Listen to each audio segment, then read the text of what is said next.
Chaque été, pendant nos vacances, nous croisons tous ces vendeurs de bord de route qui proposent leurs produits du terroir. Les produits sont très frais, très bons et c'est en général des produits qui viennent de Provence. Est-ce toujours le cas? Pour le savoir, les inspecteurs de la répression des fraudes multiplient les contrôles. Aujourd'hui, direction cette petite cabane, située dans une zone de Provence très touristique. Jean-Luc Gomis, 51 ans, et son collègue Christophe, 32 ans, sont des inspecteurs de Marseille. Durant l'été, ils surveillent de près l'activité de ces vendeurs saisonniers.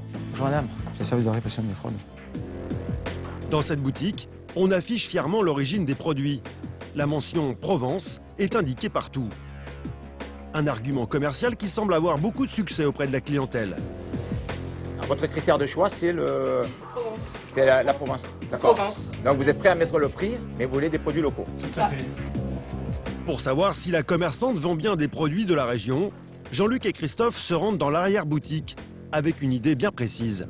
Ce qui est intéressant, c'est de consulter les étiquettes qui mentionnent effectivement que ce sont des tomates de Provence, on a le nom du producteur, il y a un code. Jusqu'ici, rien d'anormal. Mais les enquêteurs sont intrigués par cette porte close.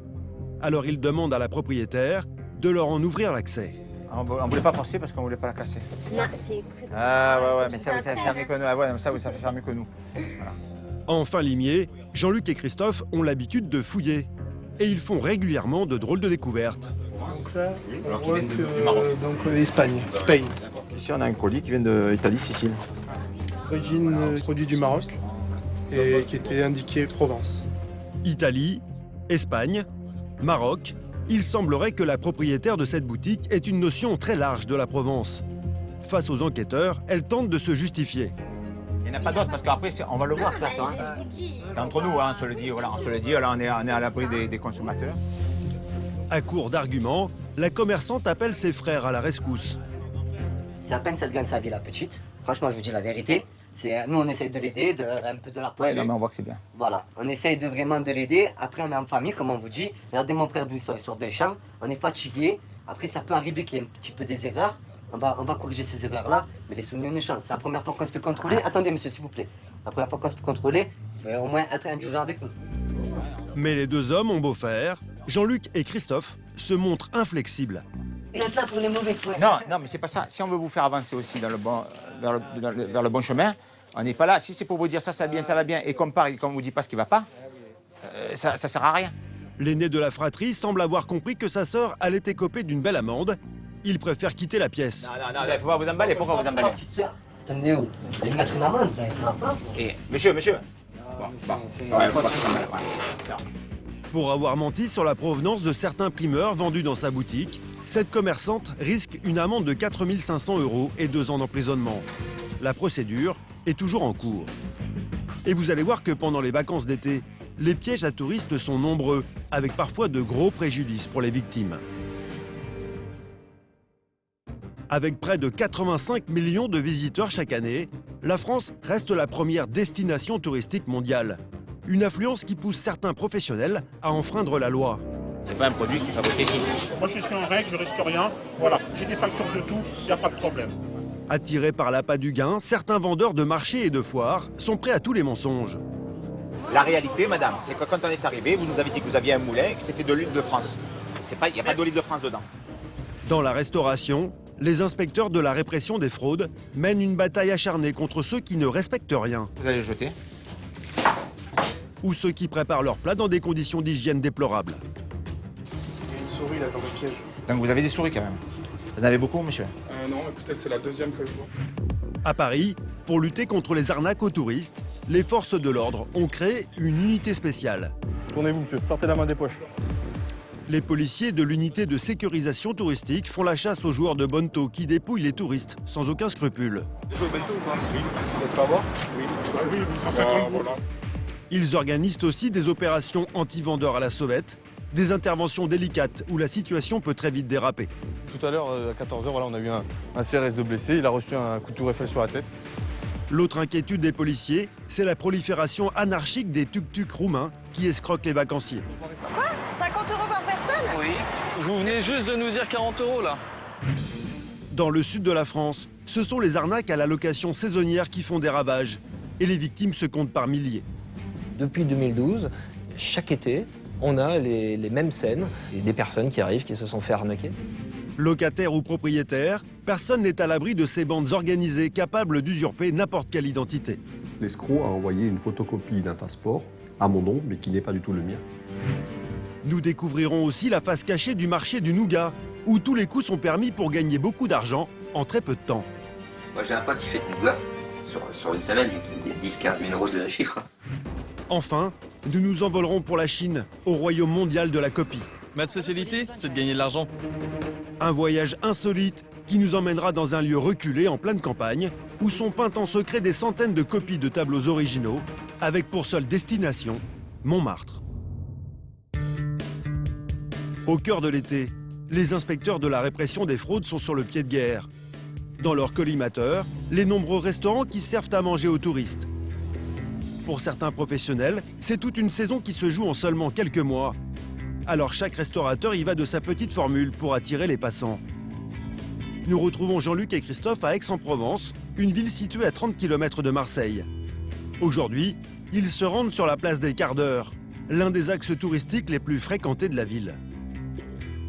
Aix-en-Provence est une ville qui accueille des centaines de milliers de visiteurs.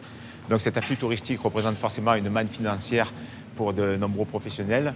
Certains seraient peut-être tentés de s'affranchir de certaines règles d'hygiène et de loyauté pour assurer une saison confortable. Les cartes des restaurants sont le premier contact avec le client. Un outil précieux pour les inspecteurs de la répression des fraudes qui scrutent minutieusement toutes les mentions indiquées. Et après quelques minutes de marche, Jean-Luc et son collègue sont intrigués par une pancarte. Là, il y a une allégation qui est quand même qui est faite pour valoriser en fait les préparations qui sont servies dans cet établissement. Tous nos produits sont frais, cuisinés sur place par le chef tous les matins. Donc, voilà, et donc ça s'était mis judicieusement placé à l'angle d'une rue. Vous voyez, c'est une rue qui est très fréquentée. Donc on va les contrôler. Bonjour messieurs, dames. C'est les services de la répression des fraudes. C'est vous le chef de cuisine? Oui, patron. À l'extérieur, on a vu des allégations. Produits frais. Tout est fait maison. Chaque matin. Tout à fait. Sur place. C'est ça. Tout est fait maison. Non, j'ai 2% de congelés qui sont méga en bas, c'est la pâte feuilletée. Ah, donc là, par contre, c'est pas indiqué. Donc ça, Allez, on va aller voir. Contrairement à ce qui est indiqué sur la carte, certains des produits servis dans ce restaurant sont congelés. Un premier petit mensonge qui est loin d'être le dernier. Ça, c'est un tartare de tomates que j'achète. Vous l'achetez, ça? Ouais. Alors ça, c'est pas... Vous l'achetez comment? En boîte. Ah ouais, donc c'est pas du fait maison, ça. Ah, ok, d'accord. Ah, oui. Les inspecteurs découvrent aussi le tartare provençal du chef. Bien emballé dans sa boîte en plastique, le restaurateur commence à être fébrile. On n'est pas sur le produit frais. On n'est pas, en fait, on est sur un produit d'assemblage fait pas par moi, fait par quelqu'un que j'utilise. Que vous utilisez comme étant un produit fait maison. Jean-Luc et Christophe continuent leurs recherches et découvrent des barquettes entières de fromage italien. A priori, aucun souci, à un détail près. Ça, vous mettez du grana padano. Tout à fait. C'est sur votre salade, c'est ce que vous mettez un parmesan sur la carte. Ouais. Ouais, alors le grana padano, c'est pas du parmesan. C'est comme si je vous disais, monsieur, je vous sers du gruyère, je mets gruyère et je sers de l'emmental. C'est pas le même produit. Une tromperie qui permet au restaurateur de faire de belles économies sur le dos de ses clients. Le grana padano coûte 30% moins cher que le parmesan. Mais c'est loin d'être le plus grave. Au sous-sol de l'établissement, Christophe découvre tout un stock de produits congelés dont la date de consommation est dépassée.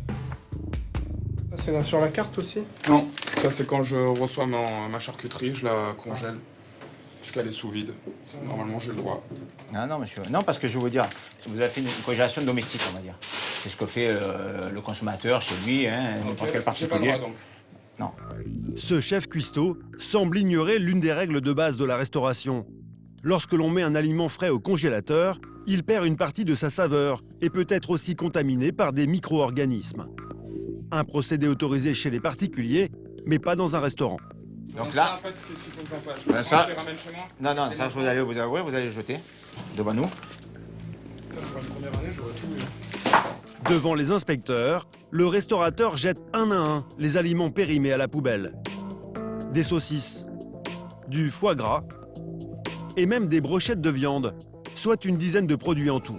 Vous allez être verbalisé. Ouais, ça, on fera le point après. Sans le passage des inspecteurs, ces aliments auraient pu finir dans l'assiette des touristes. Alors, pour être sûr qu'ils resteront bien dans la poubelle, Jean-Luc demande au chef de les asperger d'eau de javel. Voilà, mettez-en, monsieur. Vous en avez mis? Allez-y. Voilà, c'est bon, ok. Le restaurateur cumule les infractions. Son établissement est ouvert depuis peu et il sait déjà que tout cela risque de lui coûter très cher. Mais ce n'est rien comparé à ce qui attend Jean-Luc au rez-de-chaussée du restaurant. Il y a une souris là. Hein? Il y a une souris là dans le piège. Elle est morte, celle-là? Non, elle est collée dans le piège. Donc vous avez des souris quand même. Vous en avez beaucoup, monsieur? Non, écoutez, c'est la deuxième que je vois. Une souris prise dans un piège, au beau milieu de la cuisine où sont préparés les plats du restaurant. Jean-Luc n'en croit pas ses yeux. Oui, ça me paraissait un peu gros quand même pour des pièges à cafards. Hein. Moi, je ne suis pas un spécialiste de la désinsectisation, dératisation, mais pardon? C'est le pack complet normalement. Immédiatement, les inspecteurs demandent à vérifier les moyens mis en place pour endiguer la prolifération des insectes et des rongeurs. Jean-Luc consulte le carnet d'entretien et la dernière visite du technicien remonte à plus d'1 mois. Donc là, il a noté passage de souris déjà. Il avait Sous le bar et sous-sol. Et sous-sol. Donc, donc il y a bien la présence, il a confirmé la présence de rongeurs dans les locaux. Ce restaurateur va donc devoir prendre des dispositions radicales s'il ne veut pas que son restaurant soit fermé. Vous allez recevoir un procès-verbal d'infraction qui est assez passible. C'est 2500 € d'amende par produit. Je comprends que j'ai une infraction, mais déjà j'ai du mal à boucler mes mois parce que c'est compliqué et que je viens d'ouvrir. Le propriétaire essaye de jouer sur la corde sensible, mais il risque de devoir payer plus de 10 000 € d'amende. À partir de maintenant, il a seulement quelques jours pour se mettre en conformité avec la loi. Attention, si c'est pas fait, on n'est plus dans la contravention, on est dans le délit. On est sur 15 000 € d'amende et 2 ans d'emprisonnement. On est dans le délit. D'accord? Tout à fait. C'est donc le regard abattu que le restaurateur commence son service du midi. Au revoir. Bonne journée. Allez, au revoir. Bonne journée. Allez, au revoir, monsieur. Bonne journée. Mais vous pourrez déjà effacer. Hein. Ça, vous le faites effacer aujourd'hui. Hein. On est susceptible de repasser. Hein. Allez, au revoir. Après le restaurant, Jean-Luc et Christophe en profitent pour faire un petit détour par le marché d'Aix-en-Provence. L'été, il est très apprécié des touristes qui viennent chercher ici de bons petits produits locaux. On va commencer par celui qui est là-bas. Jean-Luc sait que cette période est propice à tous les excès et mensonges. Attirés par la foule, certains revendeurs en profitent pour gonfler leurs marges en revendant à prix d'or des primeurs achetés à prix cassé à l'étranger. Madame, vous êtes la responsable du stand? Très bien, c'est monsieur Lévy et monsieur Gomis, les services de la répression des fraudes. Sur ce stand, Jean-Luc repère plusieurs anomalies inquiétantes. À cette heure-ci, le marché est bondé, alors c'est à voix basse qu'il s'entretient avec la commerçante. Vous mettez l'origine pour certains produits. On va vérifier s'ils viennent des produits de Provence, de France. Et j'observe que sur vos ardoises, pour les produits qui viennent, les produits étrangers, vous ne mettez pas d'origine. Ben non, puisque de France, il faut le marquer. D'étrangers, quand ils nous demandent, on dit d'où ça vient, d'Espagne et tout. Non mais vous êtes obligé de marquer, quelle que soit l'origine, vous êtes obligé de marquer l'origine. Ah, mais je ne savais pas. Franchement, je ne savais pas. Ça fait combien de temps que vous faites le... 25 ans, mais je jamais... Ça fait 25 ans que vous faites du commerce? 25 ans que vous faites des fruits et légumes? Oui, jamais été contrôlé. Depuis 25 ans, elle aurait donc flirté avec la loi sans jamais avoir été inquiétée. En utilisant notamment une petite astuce que Jean-Luc connaît bien. Là, on voit bien que les colis, ils sont disposés de sorte que le client ne puisse pas voir l'étiquette, puisque l'étiquette, elle est derrière. Voilà. Donc ici, bon, c'est sûr qu'il faut avoir de bons yeux, mais néanmoins, ici, on voit bien l'origine espagnole sur le colis. En tout, Jean-Luc repère 6 produits dont la provenance n'est pas indiquée. La commerçante tente de se justifier. Client qui vient, qui me demande d'où ça vient, moi je ne vais pas aller lui dire que ça vient. Vous savez, madame, Je vais pas aller que ça se voit, mais pourquoi je veux payer la meilleure façon de s'y connaître, c'est de se mettre à la place du consommateur. Nous, on ne fait rien de plus, il n'y a rien de moins que se mettre à la place du consommateur. La protection des consommateurs, c'est la priorité des inspecteurs de la répression des fraudes. Alors pour dissuader les commerçants comme cette femme d'enfreindre les règles, les sanctions encourues sont exemplaires. Soit on qualifie ça comme pratique commerciale trompeuse, auquel cas c'est passible jusqu'à 300 000 € d'amende, soit on qualifie ça comme défaut de marquage des origines, et là c'est 1 500 € par colis. Au final, cette commerçante risque une amende de 9 000 €. L'enquête est toujours en cours. Chaque été, les inspecteurs de la répression des fraudes de Marseille constatent en moyenne 2000 infractions et dressent plus de 170 procès-verbaux. Grâce à leur travail, les vacanciers peuvent continuer à déguster de bons produits sans arrière-goût. Direction Paris, où la saison touristique bat aussi son plein. En ce mois de juillet, les rues sont remplies de vacanciers venus admirer les trésors d'architecture de la capitale. Mais cette affluence attire aussi des escrocs de toutes sortes, qui disposent de 1001 manières pour dépouiller les touristes. Vendeurs à la sauvette, tuk-tuk, jeux de bonneteau, vol à la tire. Le phénomène a pris une telle ampleur que la préfecture de police de Paris a mis en ligne une vidéo, traduite en plusieurs langues, pour mettre en garde les touristes. Ne facilitez pas la tâche des pickpockets, ne laissez rien dans les poches arrière d'un pantalon ou celle d'un sac. Face à cette menace qui nuit gravement à l'image prestigieuse de Paris dans le cœur des touristes, une unité de sécurisation touristique a été créée en avril dernier. Composée d'une trentaine d'hommes et de femmes, cette unité intervient dans les beaux quartiers, dans une zone considérée comme sensible, située entre le Trocadéro et le Champ de Mars. C'est au sous-sol du commissariat central du 7e arrondissement qu'est installé le QG de cette unité spéciale baptisée US3T. Depuis 2015, la tenue des policiers s'est considérablement étoffée. Gilet pare-balles obligatoire et chaque agent embarque avec lui plusieurs kilos d'équipement. Bonjour à tous et toutes. Sandrine, la chef de service, indique aux policiers les objectifs de la journée. Donc pour aujourd'hui, le TP Bravo, spécialité Bonneteau. Donc vous essayez en RER, de prendre le RER et de partir sur les secteurs bien définis. En plein été, la bête noire des forces de l'ordre, ce sont les jeux de bonneteau improvisés dans la rue. Le principe est simple, un manipulateur cache une balle parmi 3 cônes et demande aux touristes s'ils veulent tenter de la retrouver. Pour les inciter à jouer, des complices se font passer pour de vrais joueurs et gagnent à tous les coups. Un attroupement finit par attirer les touristes, comme sur cette autre table de jeu. Ce Hollandais sur la gauche de l'image finit par tenter sa chance et perd son argent. Avec une mise de départ à 50 €, l'arnaque est rentable. Notre touriste hollandais s'en mord déjà les doigts. Vous venez de perdre 50 €? Oui, c'est vrai, mais ma femme n'est pas au courant. Orchestrés par des bandes organisées venues des pays de l'Est, les jeux de bonneteau permettent aux réseaux mafieux qui les contrôlent de gagner plusieurs milliers d'euros en une seule journée. Une fois leur briefing terminé, les policiers de l'unité de sécurisation touristique quittent le commissariat. Contrairement à leurs collègues, ils laissent leur voiture au garage et empruntent le métro. Pour Jordan, 27 ans, et ses collègues, c'est le meilleur moyen de passer inaperçu. Ils sont très bien organisés. Ils sont avec les téléphones, les oreillettes, un peu comme nous, quoi. En fait, ils fonctionnent comme nous. Celui qui a la meilleure stratégie qui gagne, quoi, entre guillemets. En policier expérimenté, Jordan connaît déjà les endroits où les escrocs sont susceptibles de s'installer. Donc là, c'est ce qu'on appelle la promenade de l'Australie, ici, juste en face. Donc il fait tout le quai Branly, jusqu'à la Tour Eiffel. Et en général, tous les choufs, tous les guetteurs de bonneteau se mettent dans cette allée-là. Après quelques minutes d'observation, les policiers identifient un homme au comportement pour le moins surprenant. T'as vu le mec avec sa veste bleue, là? Ça regarde partout, là. Ouais, c'est en train de chauffer, là.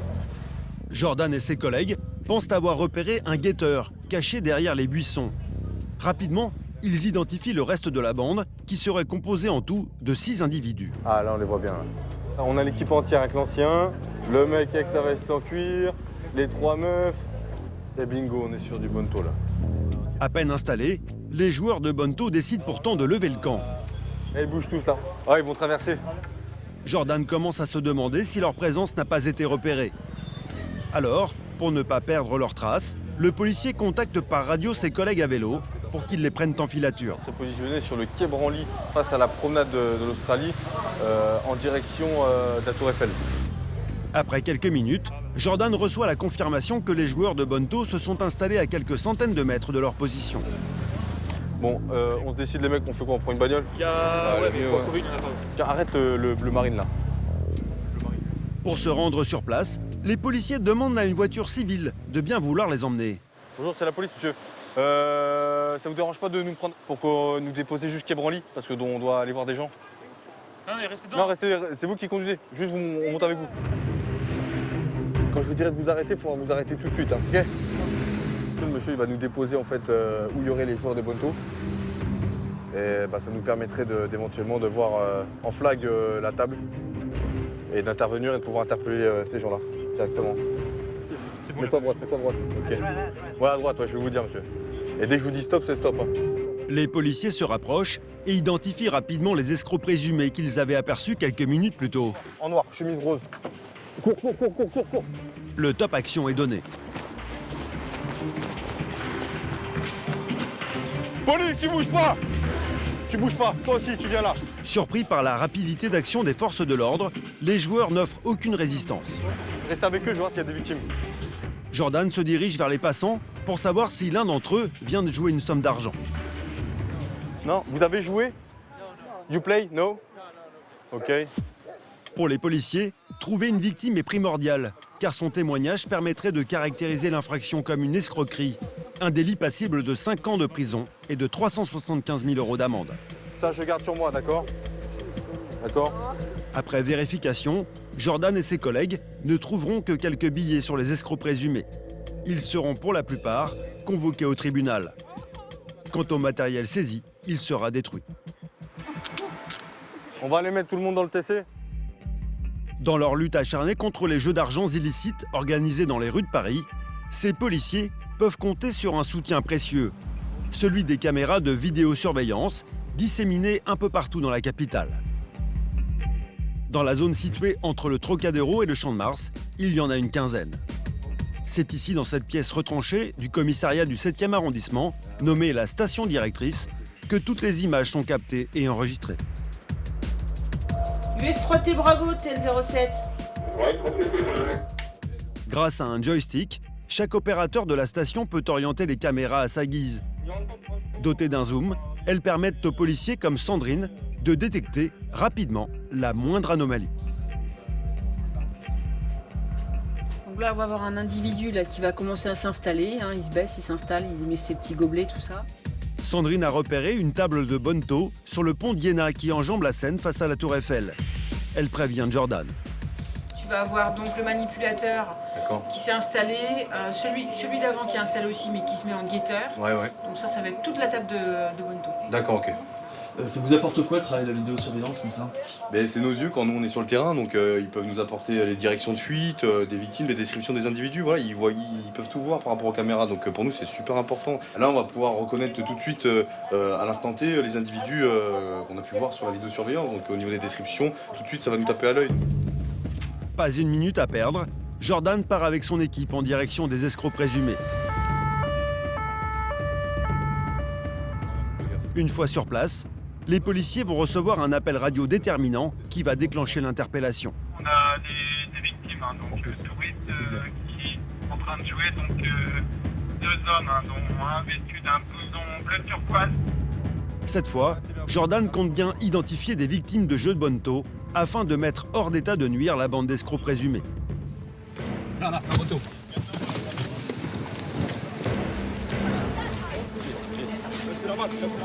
Aussi, ici.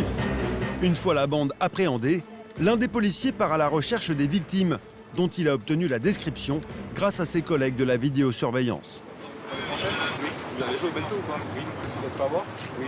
Oui, 150 voilà. Bon, on vient de les arrêter, donc vous avez mis avec nous, vous avez déposé plainte, comme ça vous avez pas. Ouais, je vous annonce interpellation de 6 joueurs de Bonto avec 3 victimes.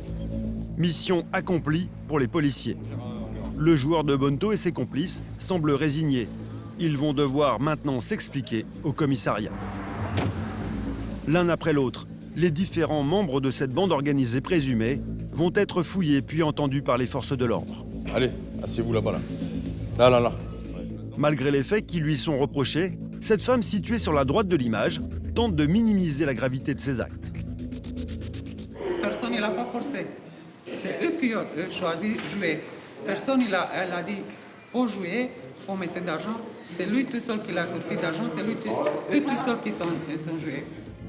Les victimes, qui viennent du sud de la France, n'en reviennent pas d'être tombées aussi facilement dans le piège tendu par les escrocs présumés. On est venu en famille se balader pour visiter Paris. On a vu donc ce jeu sur le bord du pont. Il y a des gens qui gagnaient, on pensait que c'était faisable. On est tenté, quoi. On se dit mais les autres y arrivent, pourquoi nous on n'y arriverait pas? Donc on joue, sauf que ceux qui y arrivent, ce sont les complices. On a misé, donc c'était des mises de 50 €. Et chaque fois qu'on retournait le gobelet, la boule n'était jamais là. Finalement, on n'a jamais gagné. Montant du préjudice pour ces touristes, 150 €.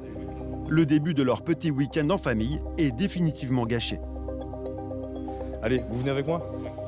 Pour avoir escroqué des touristes avec un jeu d'argent illicite, certains membres de la bande ont été raccompagnés à la frontière avec interdiction de revenir sur le territoire. Les autres, déférés devant un juge d'instruction. Une victoire que les policiers n'ont pas vraiment le temps de savourer, car ici les interventions s'enchaînent et ne se ressemblent pas. Jordan et son équipe viennent d'être appelés en renfort pour évacuer un attroupement de vendeurs à la sauvette au comportement violent. Posez vos vélos, parce que ça risque de... À 2 pas de la Tour Eiffel, Jordan retrouve les policiers déjà présents sur place. La situation est tendue, face à eux, une trentaine d'hommes. Ils se sentent beaucoup plus forts ensemble. Regarde, tu peux voir, il y en a qui ont fait des doigts d'honneur là. Celui avec sa veste rouge à carreaux. Jordan et ses collègues entourent le groupe d'hommes et les poussent à l'extérieur du périmètre. Les policiers gardent leur distance pour éviter tout accident, car un peu plus tôt dans la journée, la situation a dérapé. Tout à l'heure, à 14h, voilà, on a eu un CRS de blessé. Il a reçu un coup de Tour Eiffel sur la tête. Et ils n'hésitent pas, quoi. Les perches à selfie, pour eux, c'est des bâtons pour se défendre. Un acte de violence qui fera les gros titres de la presse ce jour-là. Le mis en cause est un sans-papier de 19 ans. Léo, vous allez à droite? Progressivement, les vendeurs à la sauvette reculent. Mais certains d'entre eux n'hésitent pas à défier les forces de l'ordre. Alors Jordan préfère temporiser. C'est bon, c'est bon, c'est bon, c'est bon, c'est bon, c'est bon. C'est bon, c'est bon, c'est bon, c'est bon, c'est bon, c'est bon, c'est bon, c'est bon, c'est bon. L'évacuation se termine sans aucun blessé. Mais Jordan sait déjà qu'il devra renouveler l'expérience d'ici quelques heures. Ils sont assez dangereux, ils sont assez agressifs. Ils abordent les touristes, ils sont vraiment insistants. Ils proposent pas, c'est limite, ils imposent la vente. Donc ouais, c'est un gros problème de sécurité publique. Et les vendeurs à la sauvette ne sont pas les seuls dans le collimateur des policiers. Il y a aussi les tuk-tuks illégaux qui prolifèrent. Il faut plus revenir ici, d'accord? Il faut arrêter. D'accord? J'ai compris. Il faut pas stationner ici. Là, qu'est-ce qu'on fait après? Eh ben rien, soit vous devenez légaux et vous faites ce qu'il faut, ou soit rien du tout. Installés un peu partout dans la capitale, ces véhicules non homologués transportent des touristes bien souvent inconscients du danger. Car la plupart de ces engins ne sont pas assurés. En cas d'accident, les passagers ne sont pas couverts.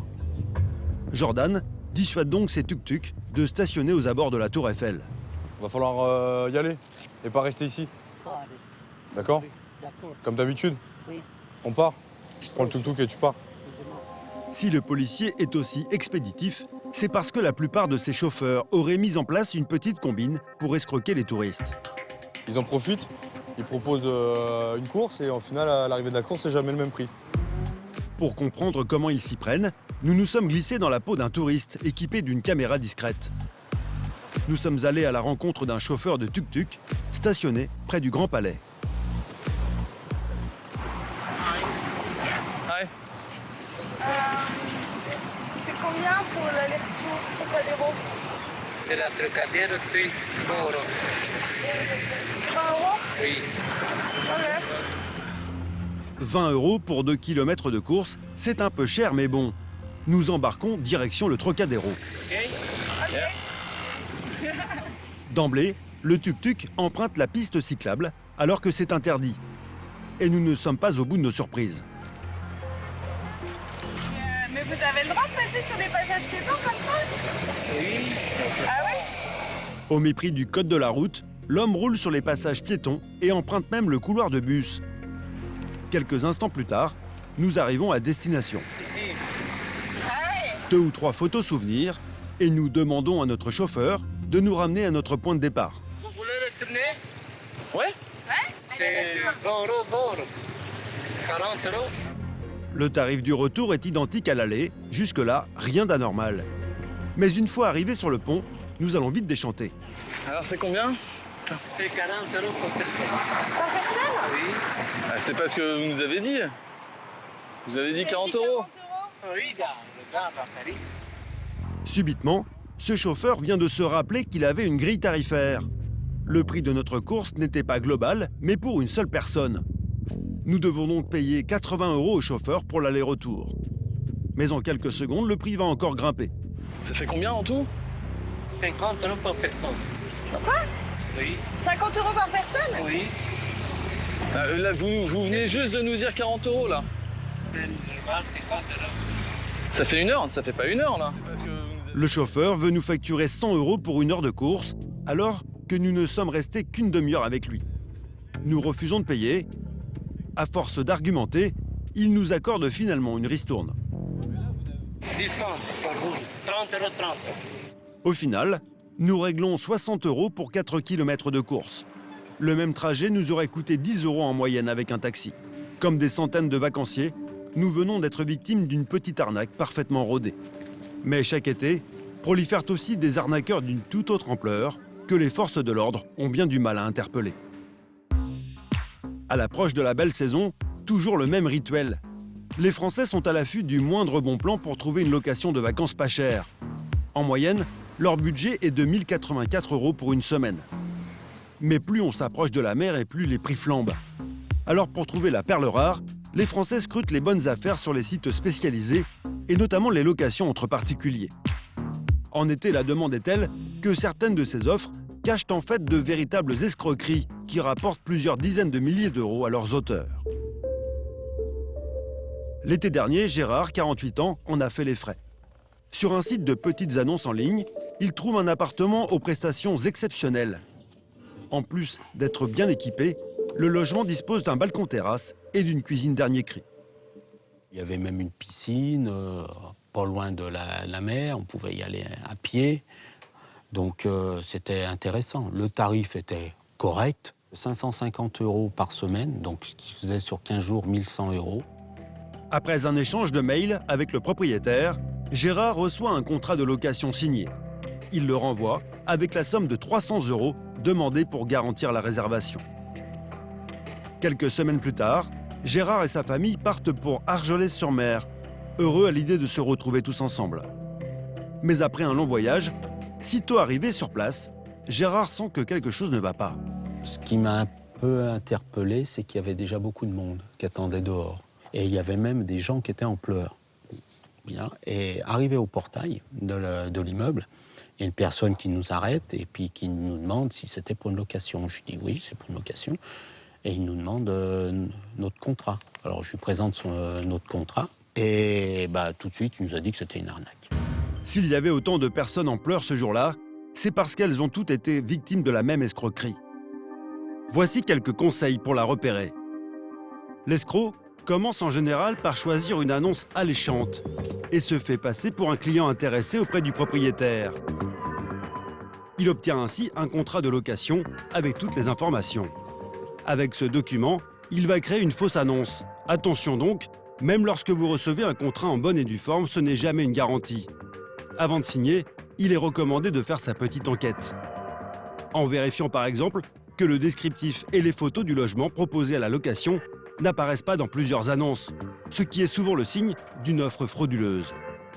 Car les escrocs louent un bien qui ne leur appartient pas à plusieurs personnes en même temps et demandent un acompte. Dans le cas de Gérard, 300 € se sont volatilisés dans la nature. Mais pour d'autres qui avaient versé la totalité, le préjudice dépassait les 1 000 €. Il y a des familles qui descendaient du nord avec des enfants en bas âge.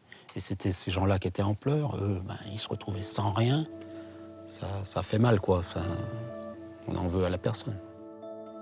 Ce jour-là, Gérard se retrouve à la rue, à 600 km de chez lui. Pour ne pas gâcher complètement ses vacances, il finira par trouver un logement de dernière minute situé à la montagne, à 2 heures de la plage. Les baignades, ce sera pour une autre fois. En allant à la gendarmerie, il découvre l'ampleur de l'escroquerie dont il a été victime. Quand je suis allé porter plainte à la gendarmerie, j'ai discuté avec le gendarme, et ils en étaient dans à peu près 70 plaintes pour cet appartement-là.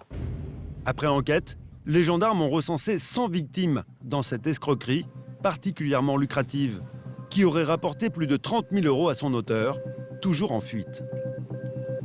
La ville d'Argelès-sur-Mer n'est cependant pas une exception. Dans la région, le nombre de communes touchées par ce phénomène inquiétant ne cesse de grandir chaque année. François David, journaliste dans une radio locale, a traité plusieurs de ces affaires au mode opératoire similaire. C'est devenu un sujet récurrent. C'est-à-dire ça fait partie des sujets qu'on va maintenant traiter tous les étés. La première affaire pour nous, c'était 2012, où pour la première fois, on a vu arriver comme ça des dizaines de personnes devant la même maison qui s'étaient fait arnaquer. Et depuis 2012, chaque été, on a les mêmes scènes, au mois de juillet, au mois d'août, voilà, des personnes qui arrivent, qui se sont fait arnaquer. Pour les propriétaires aussi, les arnaques à la location saisonnière sont devenues une vraie source d'inquiétude. À Mimizan, dans les Landes, Yvan Alquier en garde un souvenir amer. On arrive à la villa donc, qui a été l'objet de l'escroquerie l'été dernier. Donc voilà, c'est une villa, là on est à 500 mètres de l'océan. Je ne sais pas si vous entendez, mais on entend le bruit des vagues. J'ai eu le plaisir d'accueillir pendant de nombreuses années des gens qui venaient en vacances ici et qui étaient d'une manière générale très contents de leur séjour. Dans cette affaire, l'escroc est allé encore plus loin dans la tromperie. Pour attirer toujours plus de monde, il n'a pas hésité à usurper l'identité d'Yvan. L'escroc a envoyé une photocopie d'un passeport à mon nom, mais qui n'est pas du tout le mien, puisque on voit bien que la photo qui est sur ce passeport, ce n'est pas la mienne, mais c'est donc la même identité qui apparaît sur les faux contrats, où c'est bien mon nom, mon prénom. Par contre, la date de naissance, le lieu de naissance ne sont pas les mêmes. Dès qu'Yvan prend connaissance de l'escroquerie, il s'empresse de contacter le site qui héberge la fausse annonce. Le propriétaire pense alors que tout rentrera dans l'ordre rapidement. Ils me répondent « Bonjour, merci pour votre message. Après relecture de l'annonce, celle-ci semble effectivement douteuse. Nous allons donc la retirer du site et les utilisateurs qui ont été en contact avec cette arnaque seront prévenus. » Peu de temps après son retrait, l'annonce est republiée par l'escroc. Un long combat commence alors entre le propriétaire et l'auteur de l'arnaque. Ça, c'est un petit exemple des parutions qui se sont réitérées tout entre le mois de février et le mois de juin. Sachant que dans le meilleur des cas, Le Bon Coin retirait l'annonce quelques heures après. Dans certains cas, il la retirait que 3-4 jours après. Durant 5 mois, Yvan va être submergé d'appels, car l'escroc n'a pas changé le numéro de téléphone sur la fausse annonce. À l'autre bout du fil, Yvan se retrouve face à des locataires en pleurs ou mécontents dont il ne connaît pas l'existence.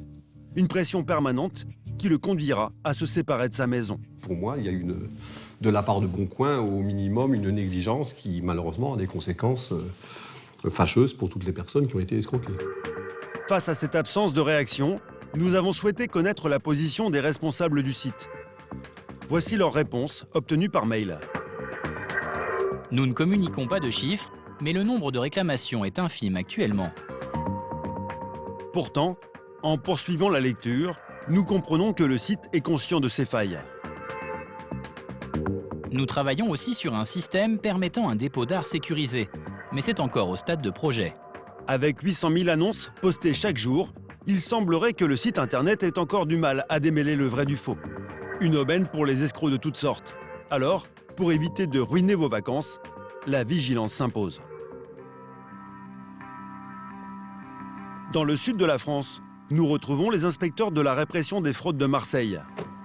Aujourd'hui, Jean-Luc Gomis vient à Saint-Rémy-de-Provence pour contrôler les vendeurs de l'un des marchés les plus réputés de la région. Il est accompagné d'Audrey, 32 ans. Jean-Luc a repéré quelqu'un qui vend de l'huile d'olive dont on sait que c'est possible qu'elle francise, donc on va aller vérifier ça. Depuis 16 ans, il traque les vendeurs peu scrupuleux, alors il sait où les trouver. L'an dernier, il a déjà contrôlé cette vendeuse qui écoulait de l'huile d'olive étrangère en la faisant passer pour un produit local. Pour savoir si elle a changé de comportement, ils se font passer pour des clients. Dans mon huile, il y a 32% d'olive d'Italie. 30% d'huile d'olive d'Italie, d'accord. D'olive. D'olive. D'huile d'olive. D'accord. Et le reste, c'est 70% d'olive de... Mais locale? D'ici. D'accord, c'est d'ici. Pleine d'entrain, l'exposante raconte l'histoire de ses olives. Et pour déclencher l'achat, elle n'hésite pas à jouer sur les sentiments. Vous avez un moulin, en fait, ce que vous dites? Le grand-père à petite fille. D'accord, vous êtes moulinier d'olive. D'accord. Son huile d'olive serait donc à 70% française. Les 30% restants viendraient de l'Union européenne. Un argument qui ne passe pas du tout auprès de Jean-Luc. Ça vous a réfléchi à me prendre ? vous continuez de vendre cette huile pour de l'huile de France. Ah non, je vous ai montré la phrase. Non, mais par contre. Madame, la réalité, madame, c'est que quand on est arrivé, vous nous avez dit que vous aviez un moulin et que c'était de l'huile de France. Il n'y a pas d'olive de France dedans. Il n'y a pas d'olive de France. Si Jean-Luc est aussi affirmatif, c'est que selon lui, l'huile d'olive fabriquée en France coûte au moins le double.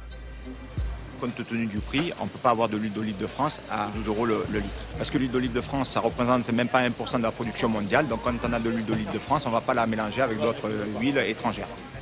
Pour avoir caché à ses clients l'origine exacte de ces produits, elle risque une amende de 1 500 € et une peine d'emprisonnement de 2 ans. L'enquête est toujours en cours. Et vous allez voir qu'elle n'est pas une exception.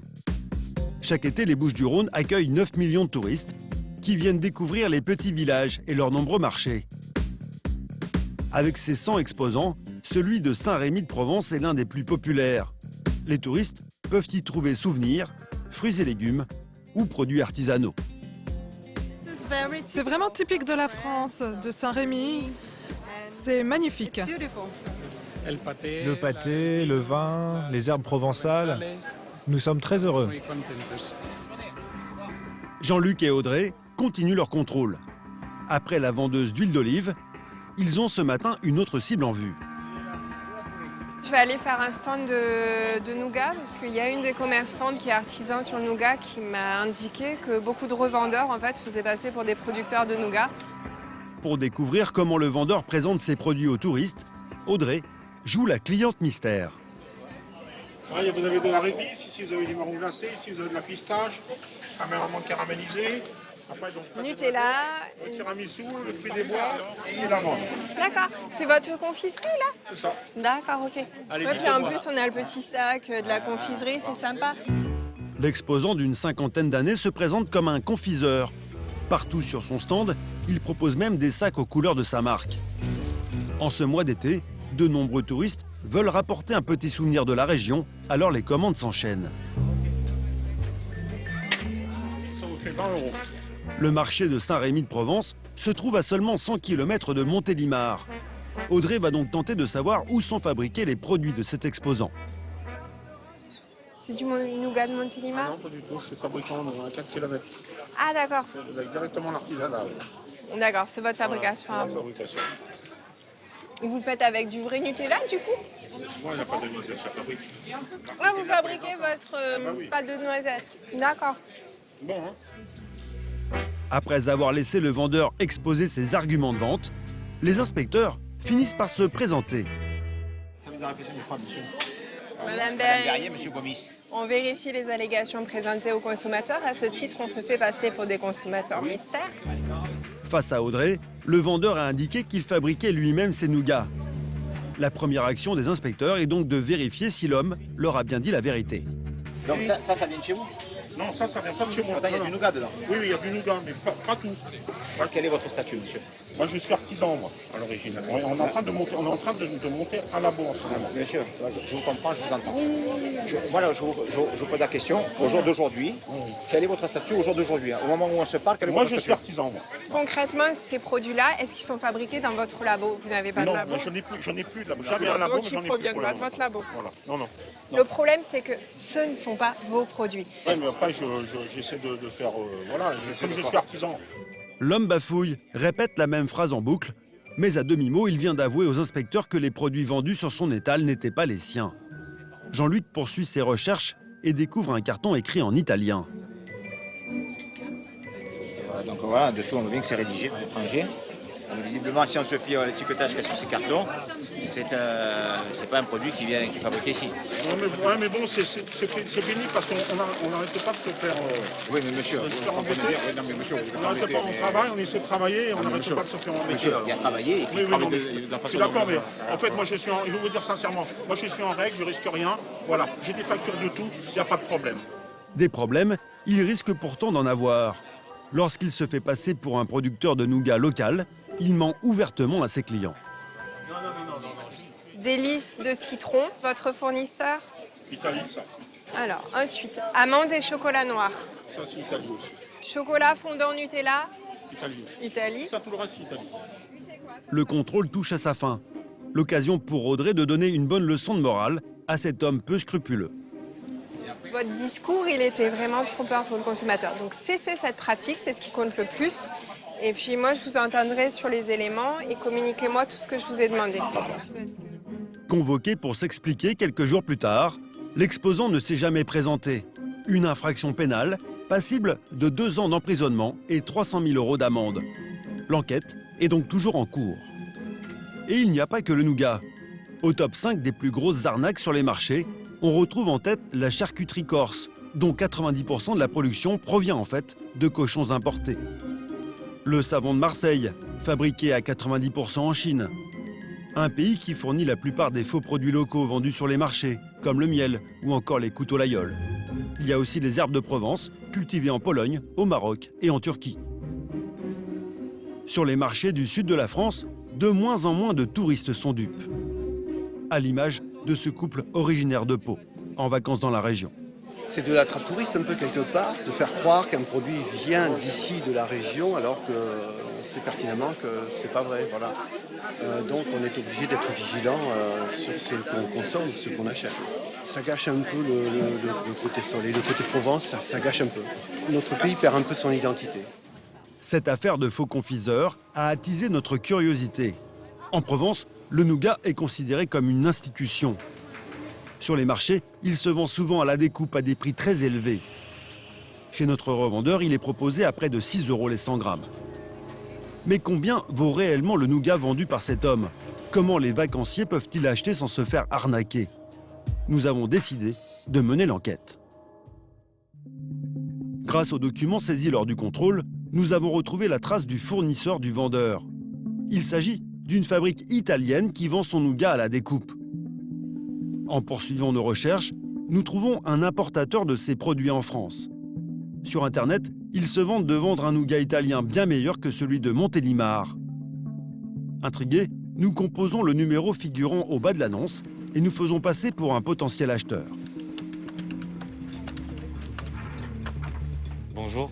En fait, je vous contacte parce que je suis tombé sur une annonce concernant du nougat. Là, vous mentionnez 85 variétés disponibles. Comment on fait pour savoir les variétés dont vous disposez? Je peux vous envoyer un petit mail. D'accord. Au téléphone, l'homme est méfiant et ne veut pas nous communiquer ses prix. Nous prenons donc rendez-vous avec lui pour le lendemain. Merci. Au revoir.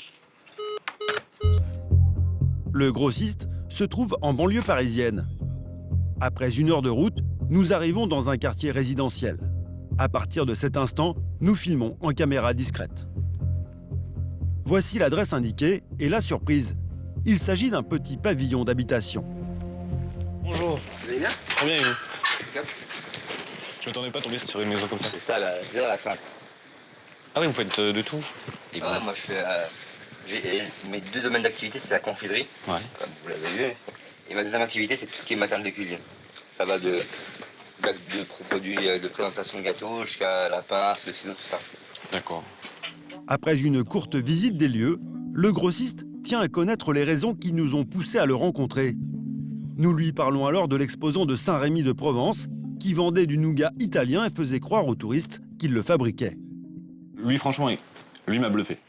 Bon, ça, c'est artisanal, c'est fait chez moi, machin et tout. C'est à 5 km d'ici, tac, tac, tac. Il est vu avec des lunettes? Il avait des lunettes carrées, ouais. Vous le connaissez? Non, mais c'est l'archétype, ça veut dire que c'est le vieux de la vieille, ça se trouve, il n'a jamais fait de nougat de sa vie, mais il présente bien, on lui fait confiance parce qu'il a un certain âge. Vous savez, je voulais trouver le modèle du gars, parce qu'il est vieux, il vend du nougat, s'il dit qu'il fabrique, les gens vont le croire. Donc voilà. Après, vous pouvez changer de truc. Moi, je travaille pour mon beau-père qui fait du nougat. Vous pouvez... Les gens ne diront pas vérifier, mais ils aiment bien une belle histoire. Il faut les emmener quelque part, les gens. Ils sont sur un marché. Du nougat, ça reste du nougat. Hein. C'est du sucre transformé avec des blancs d'œufs. Tu dis que tu l'as fait la veille dans ton laboratoire, c'est crédible. Mis en confiance, le grossiste nous propose d'acheter des gâteaux de 4 kg de nougat afin de les découper selon nos besoins.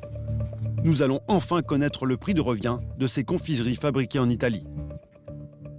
Si je pars sur un gâteau de 4 kilos, avec toi, je peux l'acheter à combien du coup 4 kilos, on va être dans les 50 à peu près. Je suis à 50 €? Ouais, on va... 50 € le gâteau, et je suis obligé... À peu près. Incroyable! Le grossiste vient de nous proposer d'acheter du nougat italien pour 12,50 € le kilo, alors que le vendeur de Saint-Rémy-de-Provence le vendait à 59 € le kilo, soit 5 fois plus cher. Ouais, tu fais de belle marge. Ça fait une marge de 190 € par gâteau. Moi j'ai un pote qui fait de nougat. Sur une semaine, il fait 10-15 000 € de chiffre. L'été? Non, toute l'année. Toute l'année? Ouais, sur des grosses foires, ils peuvent. Après un dernier échange, nous prenons congé avec le grossiste. Merci beaucoup. À l'après-midi là. Merci, à très vite. Ciao. Après un seul rendez-vous, nous avons compris que le commerce du nougat était un véritable business, assurant d'importants revenus à certains revendeurs de foires et marchés. Une situation qui inquiète aujourd'hui les derniers producteurs de nougat français. Des artisans révoltés qui, vous allez le voir, n'ont pas dit leur dernier mot.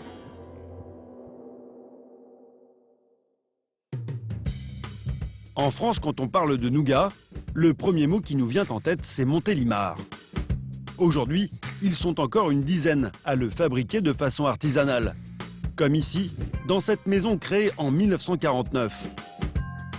Son patron, Hervé Conto, confectionne du nougat avec passion depuis plus de 30 ans. Bonjour messieurs, dames. Vous pouvez vous approcher, hein? Parce que acheter du nougat c'est bien, mais voir comment il est fait et avec quels ingrédients, c'est encore mieux. Créée au XVIe siècle, la recette du nougat de Montélimar est inchangée. Du miel, du sucre, des blancs d'œufs, de la vanille, des amandes, des pistaches et surtout, beaucoup d'amour, selon le patron. On le regarde, on le voit monter. C'est un peu comme quand tu habilles une jolie femme, en fait. C'est sensuel, cette confiserie. Depuis quelques années, cet artisan amoureux du nougat se bat pour protéger l'appellation nougat de Montélimar, sans succès. Car aujourd'hui, il subit la concurrence déloyale des nombreux revendeurs installés sur les marchés provençaux. Et le revendeur, lui, ce qu'il veut, c'est s'en mettre plein les poches. Hein, donc Coef 3, Coef 4, il emplâtre le consommateur. Mais comme c'est un marchand à la sauvette comme ça va durer une saison, il a fait son argent et terminé. Mais qui c'est qui ramasse derrière? C'est le fabricant. Hervé a du mal à cacher sa colère, et il y a de quoi. Il ne peut empêcher un revendeur d'acheter du nougat moins bon que le sien et le revendre 3 à 4 fois plus cher. Il est donc difficile pour le consommateur de savoir vraiment ce qu'il achète. Alors un seul conseil, goûter. Un nougat, quand on le mange et qu'on a cette saveur de miel qui envahit la bouche, cette saveur de vanille, on sait que là, on a un bon produit. Donc, c'est au client d'être extrêmement vigilant. Déjà, essayez de faire en sorte qu'il y ait la marque du fabricant. Donc, si vous avez un nougat qui vient de Trifouilly-les-Oies et vendu avec un code postal qui vient d'un pays de l'Est, vous laissez tomber. Chaque année, 3500 tonnes de nougat sont produits par les artisans de Montélimar, pour un chiffre d'affaires d'environ 31 millions d'euros. Un marché en pleine expansion qui n'a donc pas fini d'attiser les convoitises, et ce n'est pas le seul. Sur les hauteurs de Paris, Montmartre. Jérôme Feuguer, 44 ans, démarre sa journée. Ça va bien? Ça va? Jérôme fait partie des 300 artistes peintres accrédités par la mairie de Paris pour travailler sur la célèbre place du Tertre. Nous, on fait partie un petit peu des meubles. On est un peu des acteurs, hein, on est un peu des comédiens finalement. On finit par se fondre dans le décor. Les touristes viennent chercher ici le Paris d'autrefois, avec ses petites rues pavées, ses terrasses et son ambiance si particulière. C'est un mauvais garçon, il a des façons pas très catholiques. Pendant que certains se font tirer le portrait, d'autres cherchent simplement un souvenir à accrocher dans leur maison. C'est le cas de ces touristes canadiens.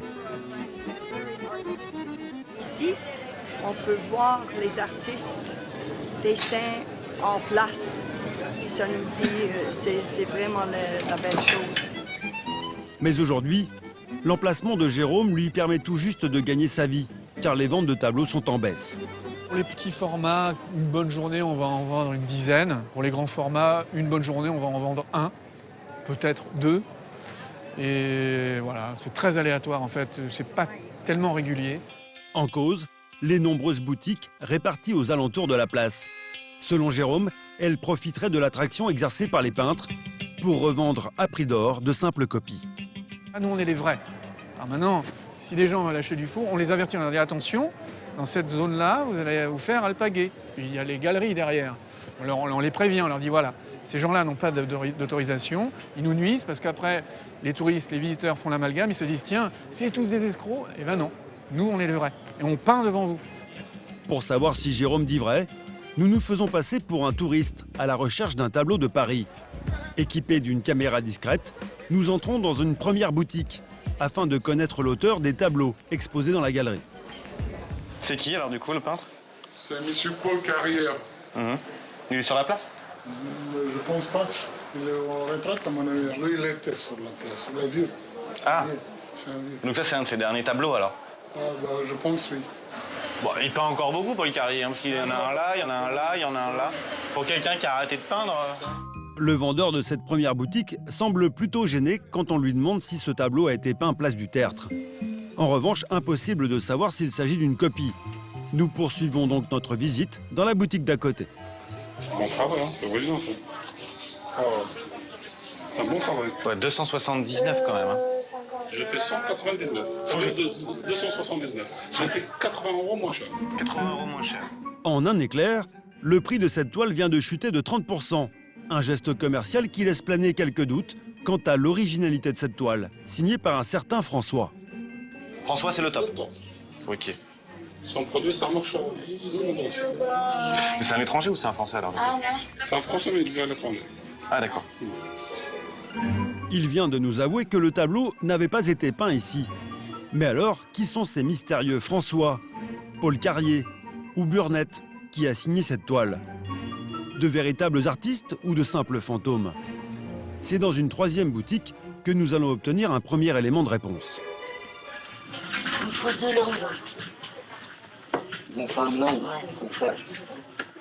Il me faut 20 femmes aussi, j'en ai pas derrière. Au moins 10, quoi. La bouteille, regarde ce que j'ai.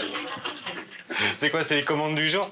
C'était les commandes du jour. Oui, ça serait pas mal, ouais. Au moins pour la semaine, là, on va. Par chance, nous venons d'assister à un échange entre la vendeuse d'une boutique et ce qui semble être son fournisseur de tableaux. Nous décidons donc de suivre cet homme dans la rue. Nous le retrouvons derrière une fourgonnette remplie de toiles. J'ai une boutique à Saint-Rémy-de-Provence. En fait, je suis venu à Montmartre parce que dans ma petite boutique, j'aimerais bien avoir des tableaux avec de la Provence. Des paysages un peu typiques du sud de la France. Mis en confiance, le fournisseur nous confesse le lieu secret où sont fabriqués ces tableaux. Je travaille avec des peintres en Serbie, je suis d'origine serbe et je distribue pas mal de boutiques à Paris. Selon ce fournisseur, de nombreuses boutiques de souvenirs parisiennes revendraient des tableaux serbes représentant les grands monuments de Paris. Ça, la taille ici, la moyenne c'est 10 € et les plus petits sont à 6. Donc ça c'est 10, 22 et le petit 6, le tout petit. D'après lui, ces toiles bon marché seraient écoulées entre 30 et 60 € en boutique. Mais au royaume de la copie, il ne serait pas celui qui offre les meilleurs tarifs. À Paris, moi je vais être honnête avec vous. Vous avez des tableaux chinois, c'est ce qu'ils achètent les commerçants. Vous allez voir tout ce qui se vend à 15 €, 20 €, tout ça, ça vient de Chine. La différence de qualité entre le travail qui est fait en Serbie et en Chine, alors du coup? Moi, je ne peux pas concurrencer les Chinois au niveau de prix, mais au niveau de qualité, c'est nettement meilleur. Une nouvelle information à exploiter. Alors nous retournons à la boutique où nous avions croisé le fournisseur pour tenter d'en savoir plus.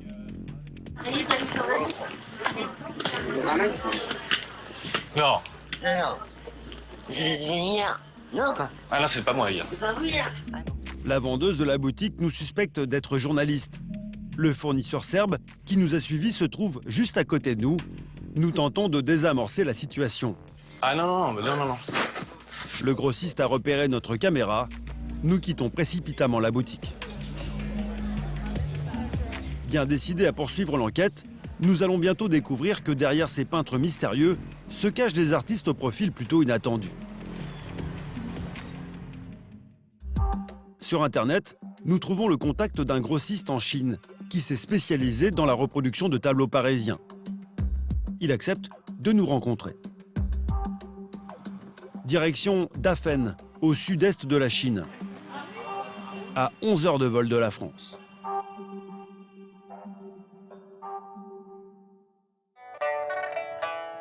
Une fois atterris, nous rejoignons Di, notre interprète sur place. C'est elle qui va nous permettre de décrypter les rouages du business de la copie de tableau. Un art qui se perpétue depuis près de 30 ans dans le Montmartre chinois, Dafen. Grossistes et particuliers viennent du monde entier pour s'approvisionner en copies de tableaux originaux. Car ici, en Chine, une loi autorise la reproduction d'une œuvre si son auteur est décédé depuis plus de 50 ans. C'est votre spécialité, les paysages? Ma spécialité, c'est de gagner de l'argent. Dans cette ville-atelier à ciel ouvert, se côtoient près de 8000 peintres. Nous avons maintenant rendez-vous avec le grossiste qui a accepté de nous parler de son activité. Sur sa devanture, M. King indique en chinois et en anglais sa spécialité, les tableaux de scènes de rue parisiennes. Tout un programme. Je vous fais visiter? À l'intérieur, des centaines de toiles protégées par des plastiques. On y retrouve tous les monuments de Paris, et notamment ceux qui se trouvent aux abords de Montmartre, comme le Moulin Rouge. Au détour d'un escalier, nous tombons sur un visage familier, la copie est saisissante. Le stock de M. King est impressionnant. Nous nous empressons de lui demander qui sont ses clients. Là, c'est pour envoyer à Paris. Vous vendez beaucoup à Paris? Oui, je vends beaucoup là-bas. Ils sont nombreux à me passer commande. Et quels sont les modèles préférés des clients parisiens? La tour Eiffel se vend bien, et aussi les grands monuments. Ce modèle, par exemple, se vend très bien. C'est l'Arc de Triomphe. En poursuivant la discussion, nous comprenons que M. King a une vision assez floue de la France. Ça aussi, c'est typique de Paris. Ce sont des champs de lavande. Mais c'est pas vraiment Paris, ça. Si, c'est aussi parisien, la lavande. Il y a beaucoup de fleurs comme celle-là l'été. Vous êtes déjà allé en France? Non, je n'y suis jamais allé. Et vous avez envie d'y aller? Bien sûr que oui, j'aimerais bien y aller, pour visiter. Parmi toutes les toiles, voici le monument qui se vend le plus. Pour le grossiste, ce modèle réunit tous les ingrédients pour plaire aux touristes. Il y a la tour Eiffel, la Seine, l'architecture. Tout y est.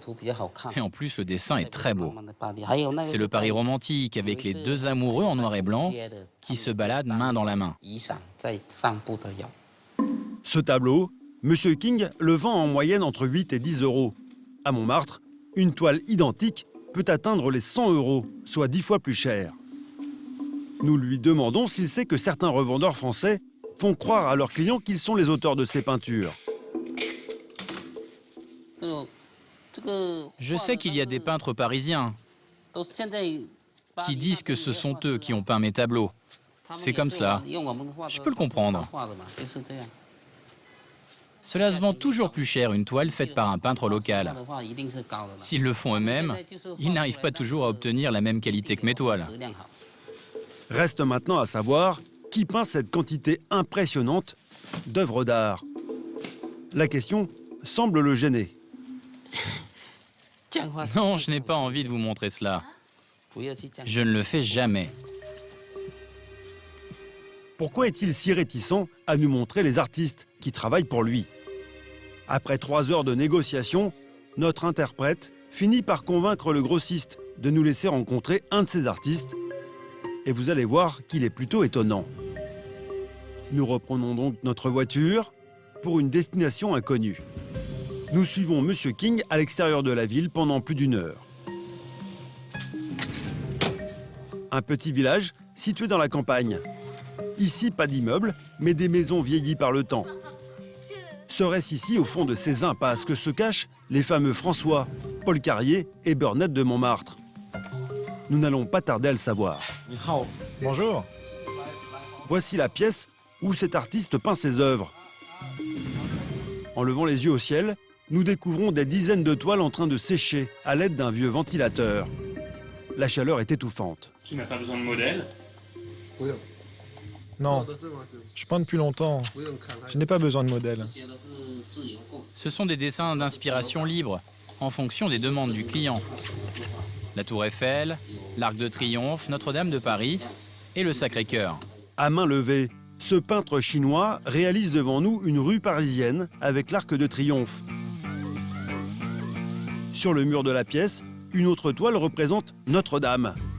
Les détails sont d'une infinie précision. En 20 ans, cet homme dit avoir peint plus de 50 000 œuvres. Un travail harassant dont il est difficile de connaître la rémunération exacte. Et quand nous lui posons la question, c'est M. King qui s'empresse de répondre à sa place. Il gagne 25 € pour peindre 10 heures. S'il travaillait dans une usine, il gagnerait la même chose en travaillant 8 heures. Du coup, c'est vrai que c'est pas toujours facile d'être peintre. 25 € par jour pour 6 tableaux, soit 4 € la toile en moyenne. Nous avons du mal à y croire, car en à peine une heure, notre artiste peintre vient déjà d'en réaliser 3 devant notre caméra. Selon nos estimations, cet homme réalise en fait une trentaine de tableaux chaque jour. Alors, nous jouons les étonnés auprès de M. King. On a quand même l'impression qu'il peint beaucoup plus vite. Oui, mais il n'est pas aussi efficace tous les jours. On ne peut pas travailler comme cela tout le temps. Alors c'est exceptionnel aujourd'hui. On ne peut pas peindre comme cela tous les jours. Quand il est de bonne humeur, il en fait plus. Mais demain, si ça se trouve, il n'aura pas le moral. Donc il ne peindra pas. En réalité, M. King achèterait ces tableaux moins d'1 € pièce. Mais difficile d'en savoir plus. Reste une question. Qui se cache derrière les célèbres signatures de Montmartre? Lors de notre petit tour des boutiques, nous avions noté toute une liste de noms. Paul Carrier, François ou encore Burnett. Sans nous en douter, nous venons aujourd'hui de faire connaissance avec l'un des peintres les plus réputés de la place du Tertre. Burnett, c'est moi. Ce tableau, signé Burnett, sera livré dans quelques semaines à Paris, dans l'une des nombreuses boutiques de la place du Tertre. Du fin fond de sa campagne chinoise, il ne le sait pas, mais ses œuvres finiront accrochées au mur du salon de touristes venus du monde entier à Montmartre pour rapporter chez eux un petit bout de France.